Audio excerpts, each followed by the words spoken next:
बच्चों यूपीएससी 2025 का नोटिफिकेशन आ गया है और यूपीएससी ने इस बार यूपीएससी सिविल सर्विसेज एग्जाम 2025 में काफी परिवर्तन किए हैं और इन परिवर्तनों पर साफ तौर पर पूजा खेडकर का असर देखने को मिल रहा है। और हम आज के इस वीडियो में जानेंगे कि वो कौन से 5 बड़े बदलाव हैं जिनके कारण कोई भी बच्चा जो पहली बार फॉर्म भर रहा है उसे बहुत ज्यादा सावधानी बरतने की जरूरत है। नमस्कार, मैं गौरव वैष्णव आप सभी का स्वागत करता हूं अनंत आईएएस कोचिंग के इस ऑफिशियल यूट्यूब चैनल पर। तो बच्चों जल्दी से हम देख लेते हैं, इस बात की समरी देख लेते हैं कि कौन से 5 बड़े परिवर्तन हुए हैं।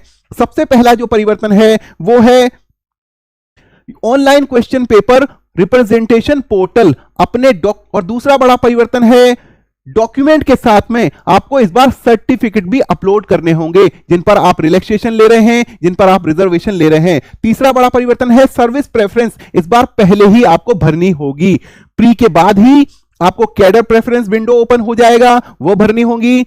पांचवा परिवर्तन है वैकेंसी पहले से बहुत कम है। ऑब्वियसली हम जानते हैं कि एक बार एक ट्रेंड चल गया है हर बार वैकेंसी कम होने का। छठा बड़ा परिवर्तन, हालांकि 5 ही बड़े परिवर्तन है, वैकेंसी के को आप परिवर्तन के तौर पर नहीं ले सकते हैं। वैकेंसी के बाद मेंस के बाद आपको 15 दिन मिलेंगे अगर आपको कोई डिटेल्स अपडेट करना हो। तो पहला बड़ा परिवर्तन के बारे में जान लेते हैं। क्यू प्रेप क्या है, क्यूपी रिप्रेजेंटेशन क्या है। Online question paper representation portal, ये आपको 7 दिन की एक विंडो मिलेगी जैसे ही आप प्री का एग्जाम देकर आते हैं और प्री के किसी भी क्वेश्चन में आपको कोई समस्या लगती है तो आप इस ऑनलाइन पोर्टल पर जाएंगे www.upsconline.gov.in/miscellaneous/qprp। इस पोर्टल पर आप जाएंगे कब तक, 7th डे के 6 बज के शाम के 6 बजे तक आप अपना प्रतिनिधित्व दे सकते हैं किसी भी क्वेश्चन पेपर के ऊपर और प्रूफ के साथ दे सकते हैं। कोई और मीन से जैसे कि ईमेल से, पोस्ट से, बाय हैंड से यह स्वीकार नहीं किया जाएगा। तो आपको किसी क्वेश्चन में परेशानी हो तो आप ये अपना रिप्रेजेंटेशन दे सकते हैं। उसके बाद डॉक्यूमेंट्स अपलोडिंग में इस बार बहुत बड़ा परिवर्तन एक ये किया गया है कि जो भी पिछली बार क्या था कि एजुकेशनल डॉक्यूमेंट आपसे अपलोड कराए जाते थे, उनसे जानकारी ली जाती थी। इस बार आपका जो एज रिलैक्सेशन या रिजर्वेशन आप जिस भी बेस पर ले रहे हो, वो शेड्यूल कास्ट सर्टिफिकेट हो गया, ईडब्ल्यूएस सर्टिफिकेट हो गया या आपका एक्स सर्विसमैन का कोटा हो गया, उसका सर्टिफिकेट हो गया, वो सारे सर्टिफिकेट इस बार आपको पहले ही अपलोड करने होंगे। A candidate who is willing to apply to civil services examination shall be required to apply online and submit the requisite information and supporting documents towards various claims such as date of birth, category, EWS, person with benchmark disability, ex-serviceman, education qualification and service preference। तो ये आपको पहले ही भरने होंगे, इसलिए ध्यान से आपको ये सब भरना है।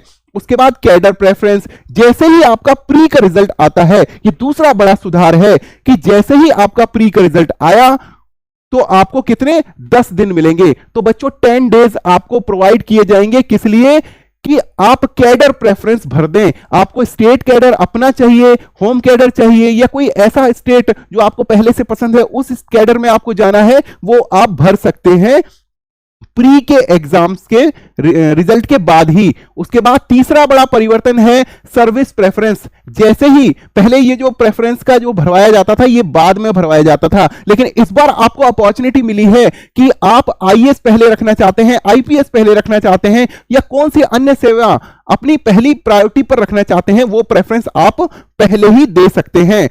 In case preference for none of the services is indicated, the candidate will not be considered for service allocation। इसलिए सर्विस एलोकेशन बहुत जरूरी है। नीचे बोल्ड लेटर्स में लिख दिया है कि अगर आप आपने कोई प्रेफरेंस नहीं दी तो आपका किसी चीज पर, किसी पोस्ट पर सिलेक्शन नहीं होगा। तो बहुत जरूरी एक नोट पहले ही दे दिया है। अपडेटिंग डिटेल्स का ये पार्ट जो है, जैसे ही आपका मेंस का रिजल्ट आता है तो आपको एक विंडो दी जाएगी, कितनी, 15 दिन की विंडो दी जाएगी और उस 15 दिन की विंडो में आप अपने जो भी एजुकेशनल डिटेल्स हो गए, क्वालिफिकेशन स्टेटस हो गया और प्रूफ ऑफ वर्थ हो गया, ये सभी जो है इनको अपडेट कर सकते हैं। और जैसे कि जो भी आपको जरूरी है, मान लीजिए कि कोई भी एग्जाम आपने भर रखा था कि अपीयरिंग है, उसमें आप फाइनल ईयर में अपीयरिंग है, तो ये आपसे तब प्रूफ मांगा जाएगा कि जिस भी एग्जाम में आप अपीयरिंग थे, अपीयरिंग कह के आपने फॉर्म भरा था, क्या वो आप पूरी हो गई है, क्या उसका रिजल्ट आ गया है।